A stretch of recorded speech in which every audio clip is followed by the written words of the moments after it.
Welcome. Thanks, everybody, for coming today. In mid-2024, as she grew increasingly critical of the Biden administration and increasingly involved with the Trump campaign, Tulsi Gabbard noticed changes as she went to the airport.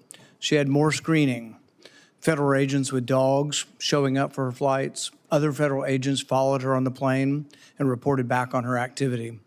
When I learned of this, I launched an investigation into the TSA's Quiet Skies program and the Biden administration's weaponization of watch lists against everyday Americans.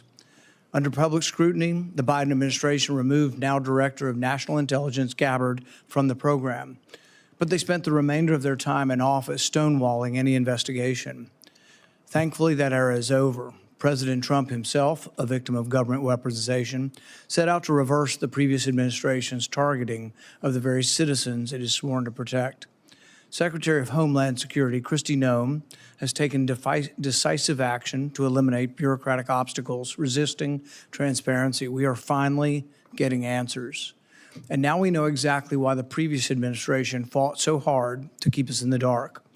Director Gabbard was surveilled on at least 5 domestic flights by federal air marshals under quiet skies.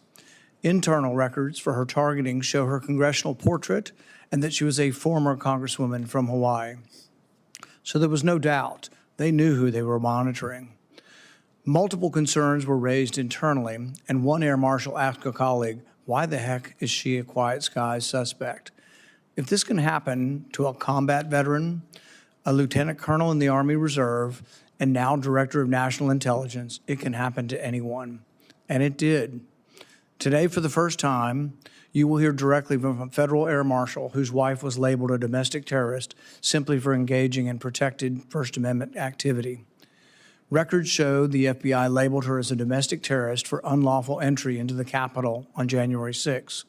But she didn't enter the Capitol. She came for a public support of the president, and they knew it.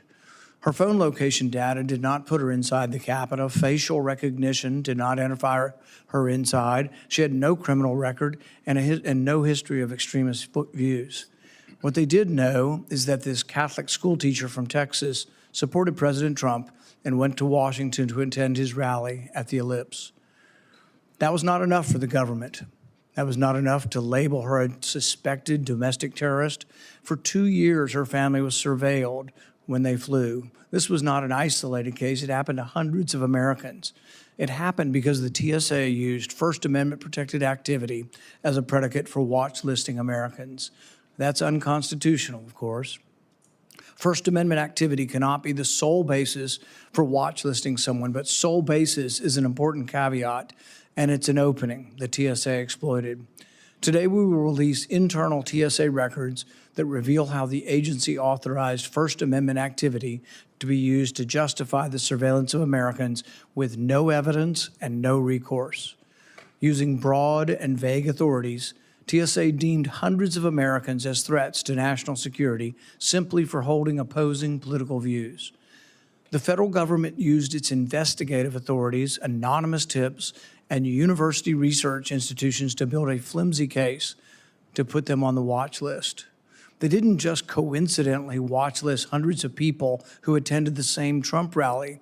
They did it intentionally and obscured the process to create plausible deniability. For example, documents obtained in my investigation reveal that TSA relied on data collected by the George Washington University Project on Extremism. Consider this. First, DHS funds the Project on Extremism, an external partner not bound by the same laws and regulations as federal agencies. Then, the Project on Extremism identifies supposed domestic threats by meticulously tracking January 6 defendants. DHS then uses the Project on Extremism reporting as evidence, sometimes the only evidence for putting someone on a watch list. But the abuses weren't limited to January 6th. The TSA also viewed skeptics of COVID mandates as threats. Simply removing a mask on an aircraft got 12 Americans watch listed. Records also show 3 current members of Congress, all Republicans, were included in the companion Silent Partner program, either as a sitting member or while seeking elected office. A cursory review would have revealed them to be either a member of Congress or decorated active or former U.S. military members. In fact, they were surveilled likely for activities that were official duties during their time in the military or in Congress. All of this was wrong, and I'm glad that these abuses are beginning to be exposed. I commend Secretary Noem for ending Quiet Skies, but our work is not done. We must make sure that this program does not come back under another name. Every official who directed or approved surveillance of Americans for protected speech must be removed from office. Full transparency must become the rule, rather than requiring a year of investigation. The result will be a process that respects the Constitution, ends real-life shadow bans against Americans, and gives all of us the assurance that our government is focused on protecting us, not on chasing political ghosts. I now recognize the ranking member for his opening statement. Well, thank you, Chairman Paul.